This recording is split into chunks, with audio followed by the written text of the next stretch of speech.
it's your boy. I come across these type of ads all the time on Instagram, TikTok, and Facebook, and stuff like that.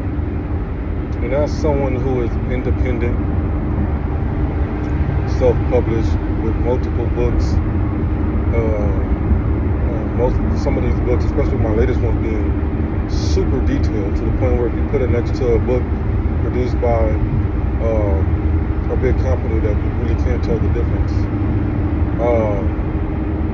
I just want to tell you that if you're getting into writing, you don't need these type of services to publish your book as a first-time author. If you're going independent, if you're doing the self-publishing route, there are many online programs that are simply print on demand. And all that means is that once the book is published, like officially done, complete, you pay per copy of book you receive.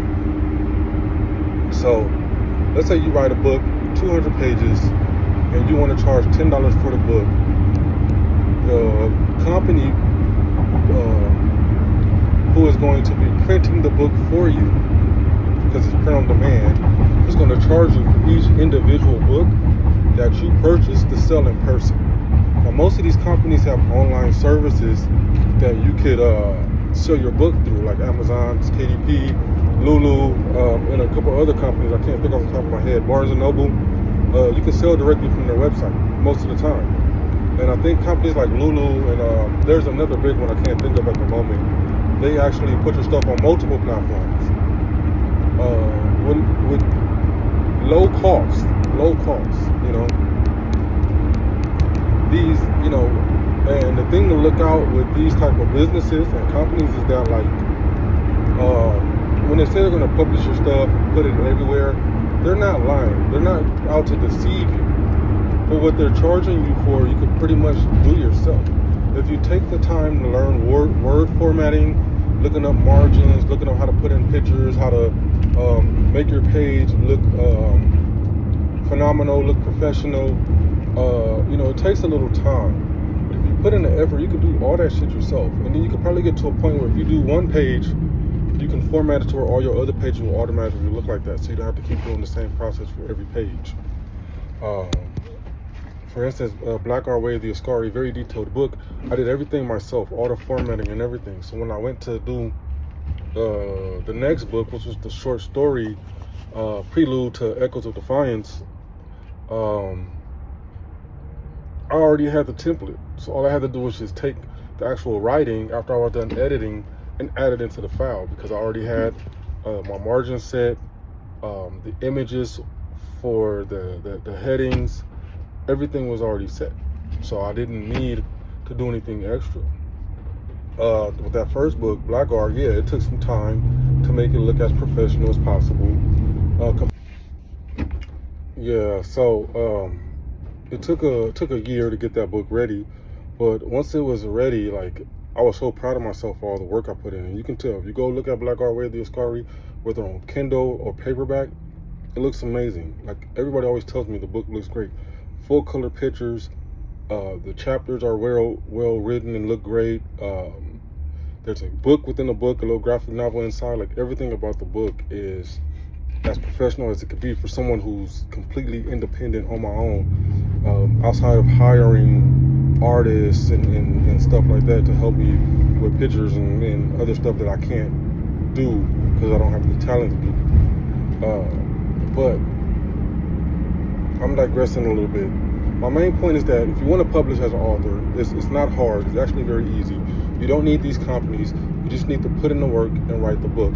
Now, if you want a ghostwriter or something like that, or you want an editor to edit the book for you and formatting, all that stuff, you want to hire someone to do that for you, that's cool. But you don't have to use these services, because what these services are doing is that a lot of these companies, they'll buy ISBN in bulk. And the ISBN is basically like the barcode for your book. It's basically the code for your book.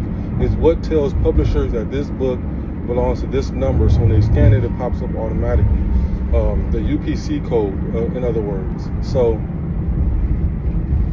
basically, when you get an ISBN, You know, you could buy one for like $125, or you could buy 10 for $250, which goes to be $25 each. And it should come with the numbers and a barcode.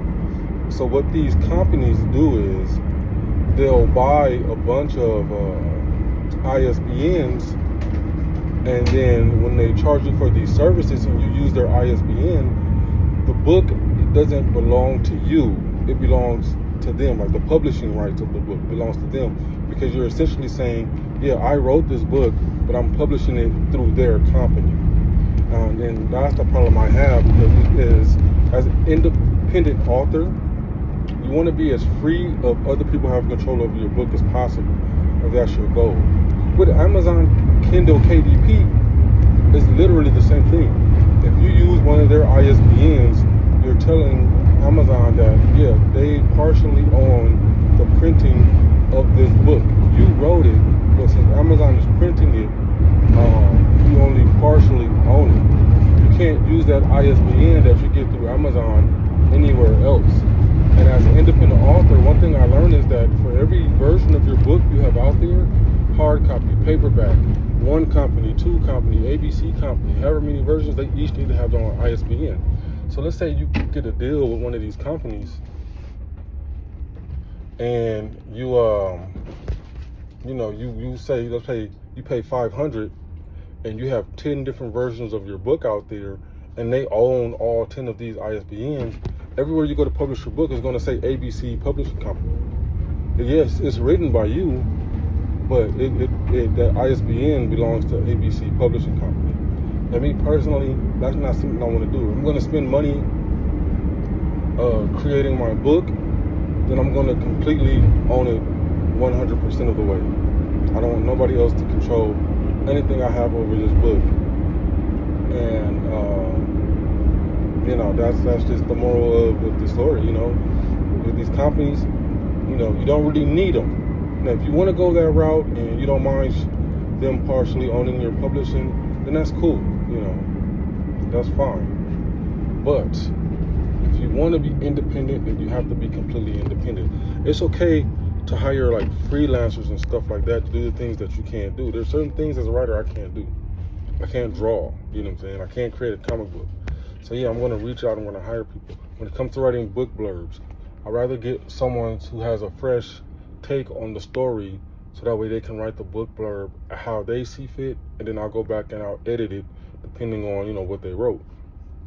I'll hire 2 or 3 editors to go through the book with me. I'll let them give it a pass, and when they're done, I'll go through it myself, 1 or 2 more times just to make sure it's up to par. Then all the formatting and stuff I usually do myself, because I would like my book to look a certain way, to look a little bit more professional, like a real actual book. So these things, you don't need to pay a company to do it. You can literally take that same $250, hire a couple people that help you off of Fiverr or any other freelance website, and you can get it all done yourself. So these companies aren't bad, but just know what you're paying for if you go with them. All right, that's all I got to say about it. Peace.